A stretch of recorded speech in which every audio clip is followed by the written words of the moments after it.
Formula One is a high-stakes, high-speed world where adrenaline, pressure, and emotions run wild. But sometimes, even the best drivers snap. Whether it's throwing punches at marshals, kicking rivals, or heated confrontations in the pit lane, these moments have changed the course of podium finishes, race wins, and even world championships. I couldn't help it, and take that! Oh my goodness! Well, Nelson Piquet understands. Keep watching as we dive into the most unforgettable meltdowns in F1 history. What caused them? What was at stake? And how did these outbursts shape the sport? Let's find out. Number 1. Ayrton Senna and Nigel Mansell. In the 1987 Belgian Grand Prix, Ayrton Senna and Nigel Mansell were involved in a dramatic incident that led to a physical altercation after the race. Senna, who was driving for Lotus, overtook Mansell after a restart, but he struggled to pull away from the British driver. As Mansell attempted to pass him on the outside of a right-hand turn, Senna lost control on the slippery part of the track and collided with Mansell, taking them both out of the race. Mansell was furious. The road not being kind to some of our heroes. I said at the top of the show that Ayrton Senna is the king of the street circuits, which he is. Unfortunately, he's currently banned from driving on Her Majesty's highways because he was caught doing 125 miles an hour past London Airport. The local constabulary frowned upon this infraction of the rules. Oh, the story is so much better. Apparently, the constable stopped him, looked him right full in the world-famous face and said, "What do you think you are, Nigel Mansell?" That one's just too good to be true. Back in the garage, he confronted Senna, grabbed him by his overalls, and pushed him against the wall. Recalling the incident, Mansell later said in an interview with the BBC, "He wore loose overalls in those days, and I pulled the zip up beyond his chin to just below his nose." You can't control yourself when you see the red mist. Everyone has a chip inside them called self-preservation, and it's activated when you're on the edge. I'd never experienced that before in my life. I saw red like there was no tomorrow. Senna, when asked about the situation, responded, "When a man holds you round the throat, I do not think that he has come to apologize."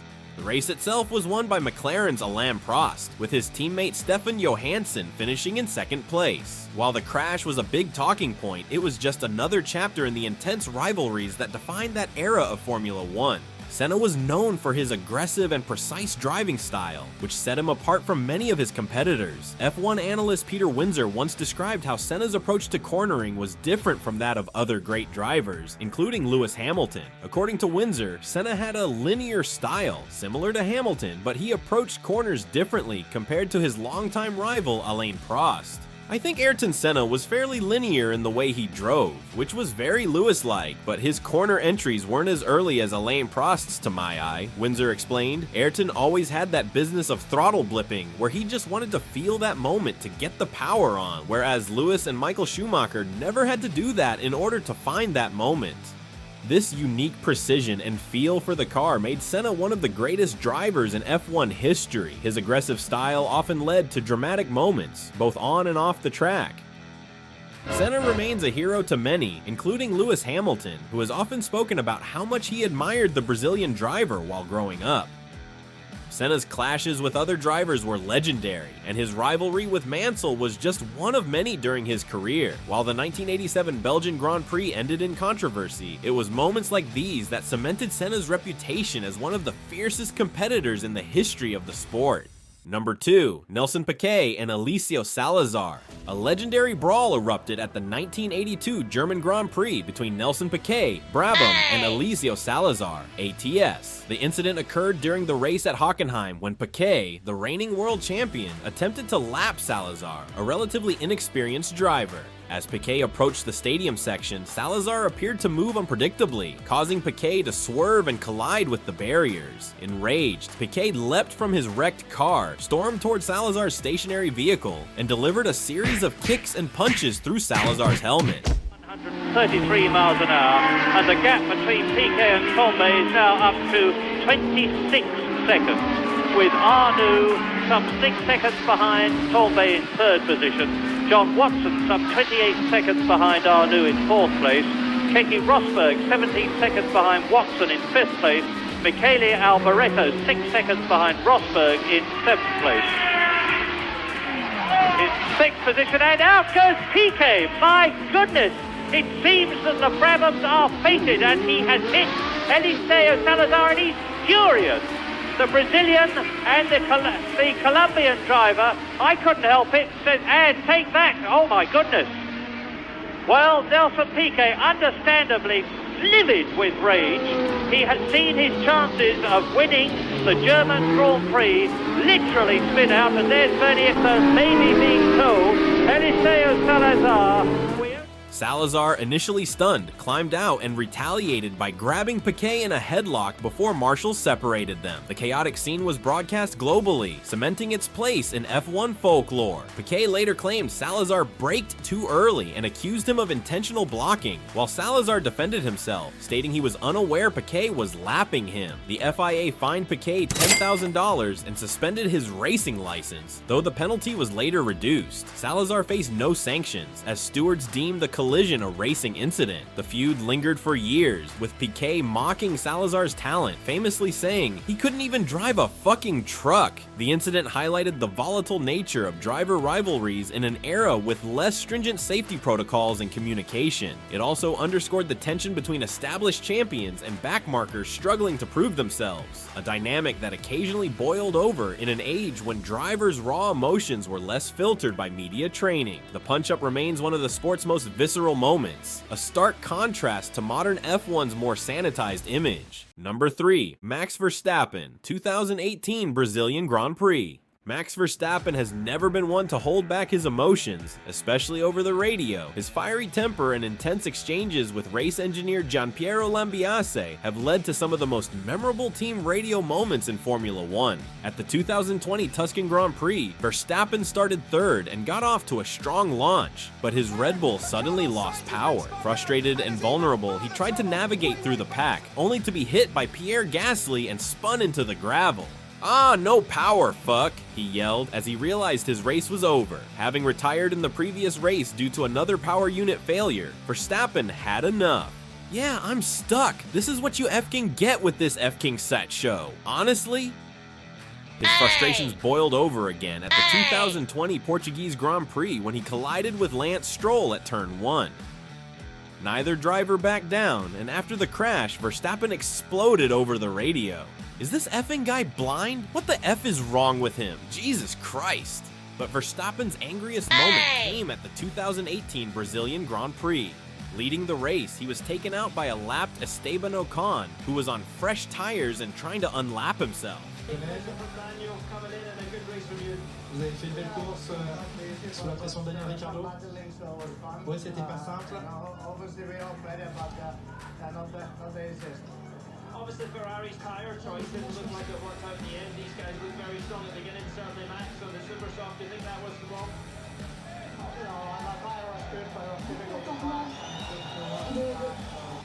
The crash cost Verstappen the win, handing it to Lewis Hamilton instead. Furious, Verstappen vented over the radio. "What a effing idiot. I may have massive floor damage." Shh. He didn't stop there. As he cooled down in the paddock, Verstappen saw Ocon at the FIA weighbridge and confronted him, pushing him twice in frustration. The stewards had to step in, and Verstappen was later penalized with 2 days of public service for instigating the altercation. Max, can only imagine the frustration and emotions at the end of the race for you. Can you just explain what happened between you and Esteban after the race? We saw the altercation. Did he do anything to antagonise you? And will you try and speak to him once sort of emotions have settled down later on? I don't really have a lot to comment on that, except that he was being a pussy. Okay, next one, please. Okay. Rodrigo França, VIP Magazine. Question for the three. Congratulations for the podium. As a driver's... While Verstappen has learned to control his emotions better over the years, these moments remind everyone just how intense and passionate he can be when things don't go his way. Number 4. Schumacher versus Coulthard. The 1998 Belgian Grand Prix at Spa-Francorchamps was one of the most chaotic races in F1 history. Torrential rain led to multiple crashes, including a massive first-lap pile-up that wiped out nearly half the grid. The race restarted with only 18 cars, and Michael Schumacher quickly took the lead after Damon Hill and Mika Häkkinen's early incidents. However, on lap 25, Schumacher's race took a dramatic turn when he collided with David Coulthard while lapping him. Blinded by the spray, Schumacher rear-ended Coulthard's McLaren at nearly 140 miles per hour, losing his front right wheel and wing. Problem for Coulthard on lap 5. He's run wide. Schumacher's spotted a gap. Can he squeeze through? No! They've collided. Coulthard spinning. Schumacher is into the lead. A concerned Ron Dennis, but DC... Somehow, Schumacher managed to three-wheel his car back to the pits, but his frustration boiled over. He stormed down the pit lane, attempting to confront Coulthard in the McLaren garage. His Ferrari crew tried to hold him back, but Schumacher was furious, reportedly shouting, "You tried to F-ing kill me," before being restrained. Coulthard later admitted he was ready to respond with a Glaswegian kiss if Schumacher had gotten closer. The tension eventually eased, and both drivers made amends publicly. However, Spa 1998 remains one of F1's most intense moments, highlighting the raw emotions and high stakes of the sport. Number 5. Sebastian Vettel, 2016 Mexican Grand Prix. Sebastian Vettel may have been one of the calmer drivers in his later Formula 1 years, but back in 2016, he had one of the biggest meltdowns the sport has ever seen. For newer fans, it might be surprising that it's Vettel, not Verstappen, who tops the list for emotional outbursts, but during the Mexican Grand Prix that year, he completely lost it. Charlie said, Yeah, you know what? Here's the message for Charlie. Oh, honestly. Oh.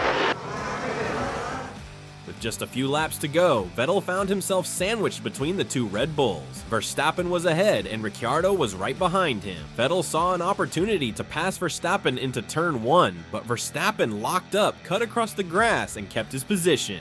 Okay, give the position. I think you're gonna have to give the position, Max, Verstappen was told over the radio. But instead of moving aside, he held firm. Vettel quickly realized Verstappen wasn't letting him through and started losing his patience.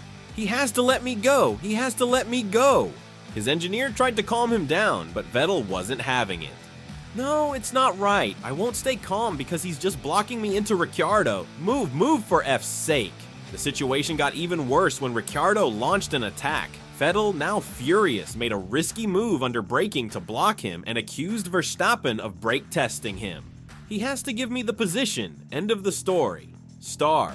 But things really boiled over when his engineer mentioned that race director Charlie Whiting had said something. Vettel didn't even let him finish before shouting, "Yeah, you know what? Here's a message to Charlie. F off. Honestly, F off." At this point, Ferrari team boss Maurizio Arrivabene had to step in. Sebastian, calm down. They are under investigation. I know it's not fair, but calm down. Put your head down and we'll talk later. Vettel, realizing he had gone too far, finally backed down. Okay, copy Maurizio. I think I've said enough. While Vettel had a valid argument about how the situation was handled, swearing at the race director could have landed him in serious trouble with the FIA. However, instead of letting things escalate, he immediately took responsibility. Right after the race, he personally apologized to Charlie Whiting and even wrote letters to FIA President John Todt and Whiting, promising that it wouldn't happen again. He also reached out to Verstappen to clear the air. Because of his sincere apology, the FIA decided not to take disciplinary action. A few weeks later, at the Brazilian Grand Prix, Vettel and Whiting shook hands in front of the media, officially putting the incident behind them. Number 6. Lewis Hamilton, 2022 Dutch Grand Prix.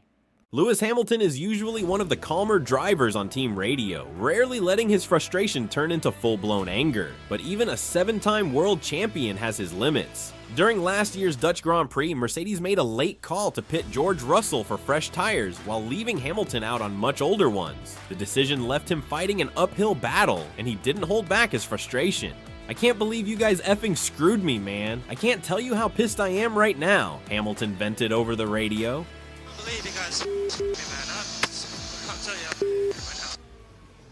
He feels he's been put in a position, Jenson Button, where he is not.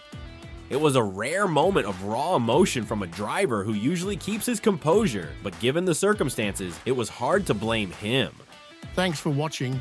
If you enjoyed this, make sure to like and subscribe for more legendary F1 moments.